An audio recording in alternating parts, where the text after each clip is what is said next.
Welcome back. You're still tuned in to Salam Media, your home of humanitarian journalism. The time is 7 minutes before the top of the hour, and this hour of news and views is proudly sponsored by Africa Muslims Agency.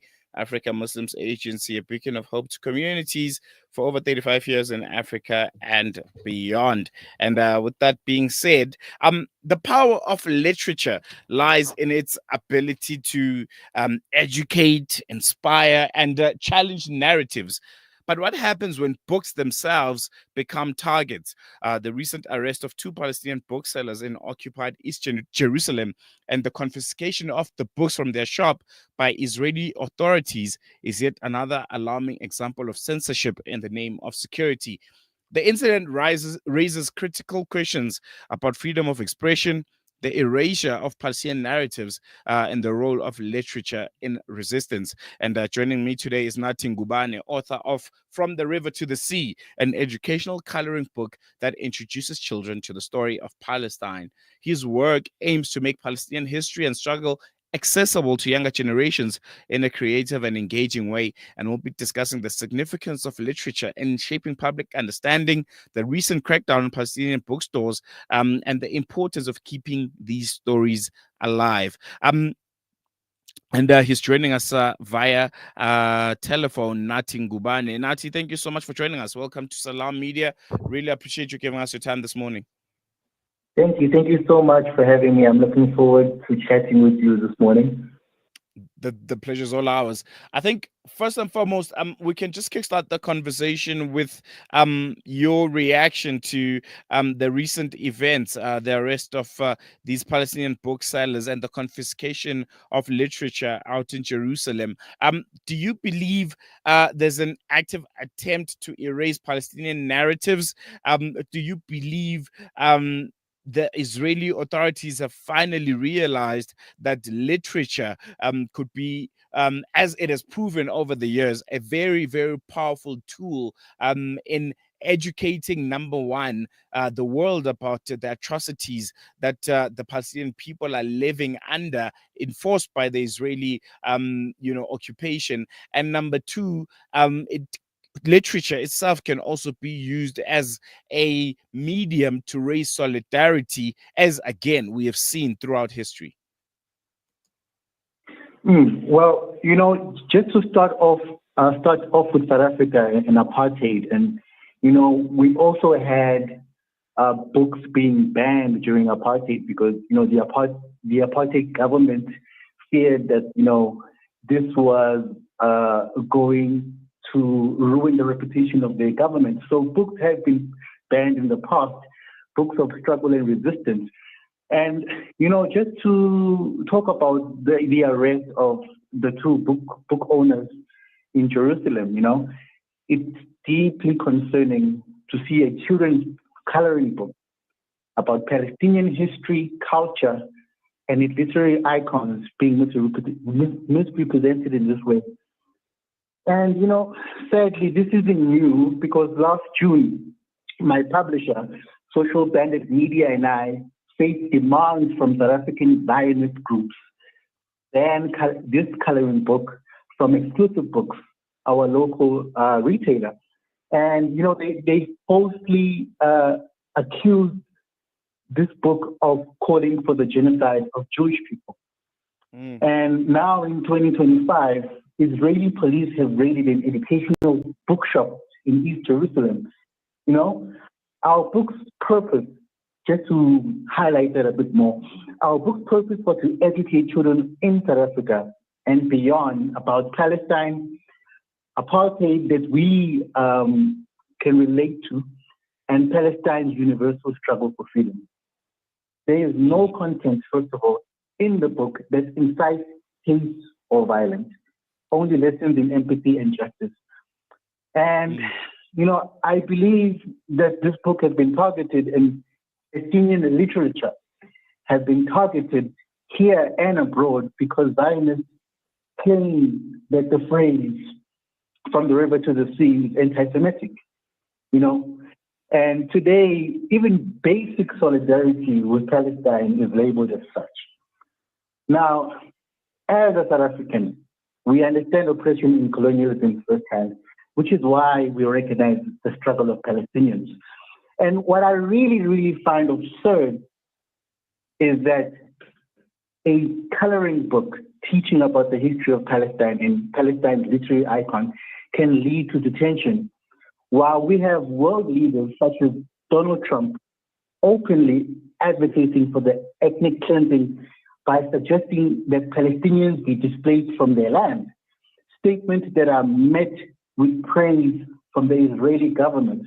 But when we show our solidarity with Palestine, when we uplift Palestinian literature, the Israeli government responds with violence and arrest.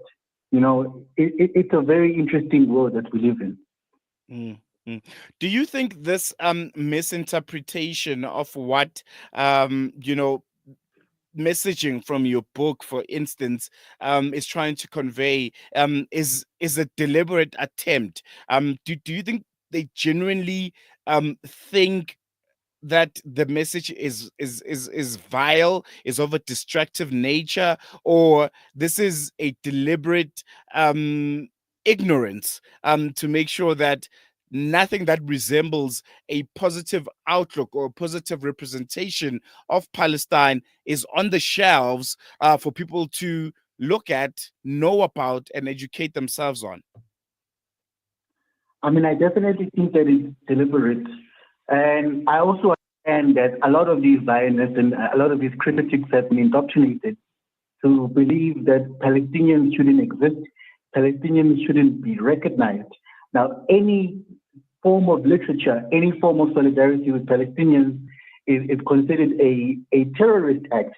And that is what the Israeli police have actually posted on X, is that these books, including the coloring book, are inciting violence, and this is a form of terrorism.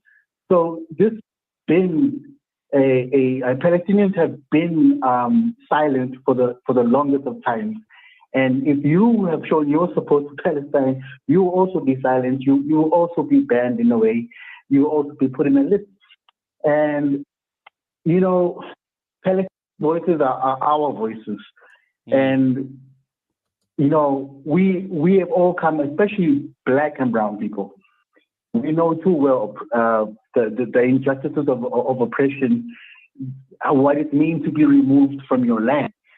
So it just, for me, it's gaslighting from the Zionists and the Israeli government, and to ignore this injustice and ignore what has been happening for Palestinians as a crime against humanity.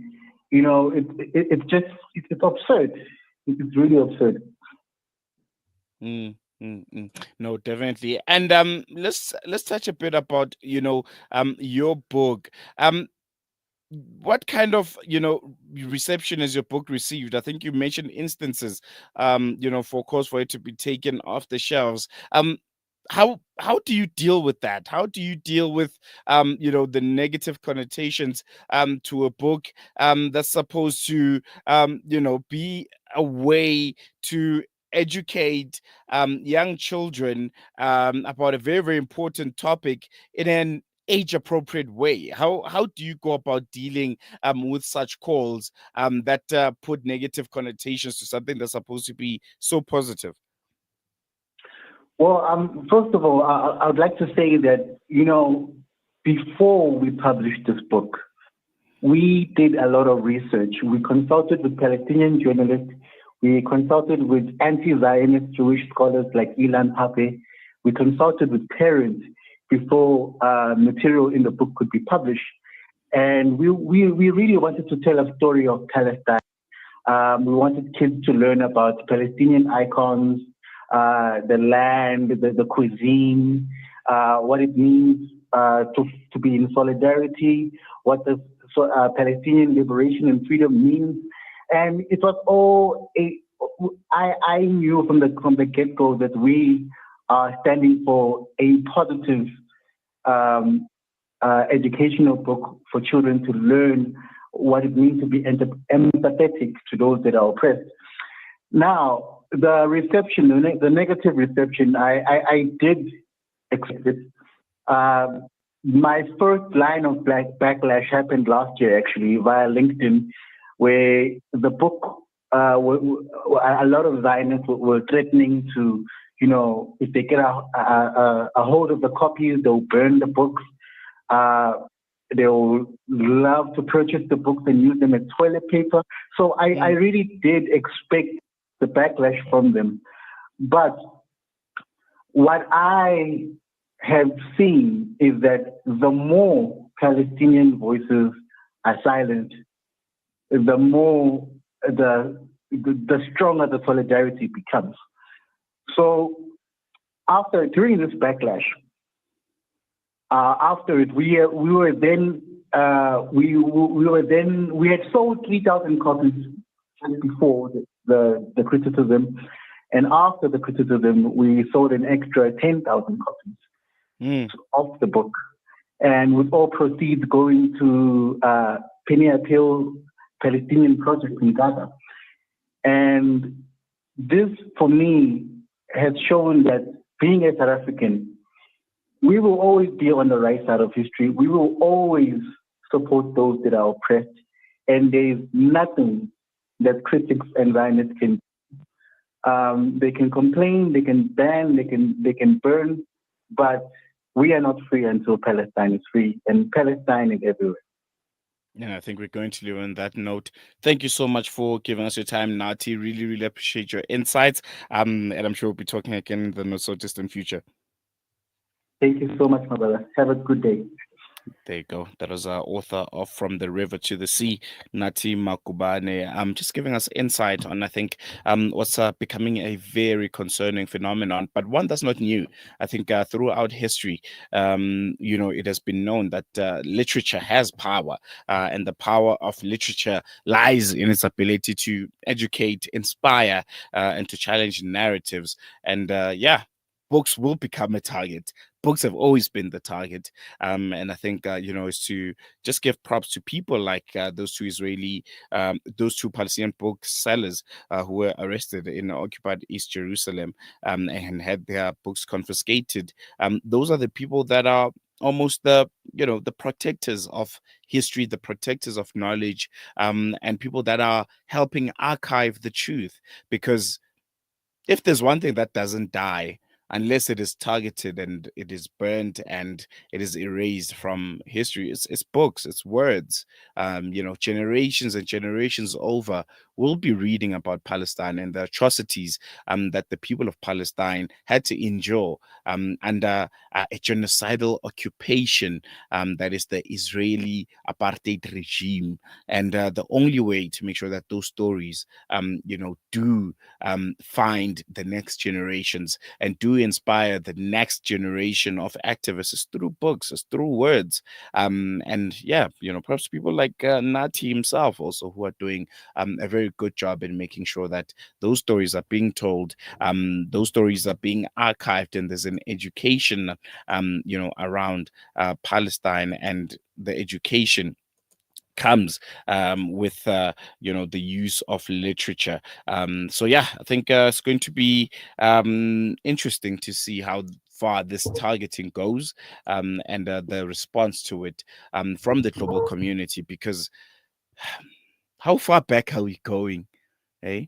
Are we going back to the Middle Ages, where you know scientists and artists and authors and their works were burnt and targeted because they were accused to be sorcerers and witches? Have we really, as a people, gone that backwards that we've gone back to, burning books and banning books, like here in South Africa during apartheid, where you had brilliant works like I Write What I Like by Steve Biko being banned? And if you were caught with anything that resembled it, or anything that was like it and was meant to conscientize and educate people about the lived experiences of the people of color here in South Africa, then you'd be arrested. I guess if there's one thing that the Israeli genocidal machine has done quite well is to be very, very blatant on how they've ripped a page, ripped a page out of apartheid South Africa's playbook, and in a lot of ways amplifying the horrors that we experienced here in South Africa, and making sure that the people of Palestine get 10,000 folds that. It's been another interesting and insightful conversation. Thank you so much for being with us for the last 2 hours. I'm going to leave you, but I'm not leaving you alone just like that. I'm leaving you with one of my favorite parts of the show is the hashtag Fired Up segment. This is with Hafez Imran Chunara. He's the CEO of Africa Muslims Agency, and he's also a personal excellence coach. And today's topic to get you fired up for your day is quite simple, straightforward, but I think a message that we don't internalize enough. We know that it's out there, we know that it exists, but we never really act on it. Imran Chunara today says, stop trying to seek approval from others. That's it. Full stop. We'll be with you again tomorrow for the Wednesday edition of News and Views. But for myself, Salai, and the rest of the team, it's Shap Shap.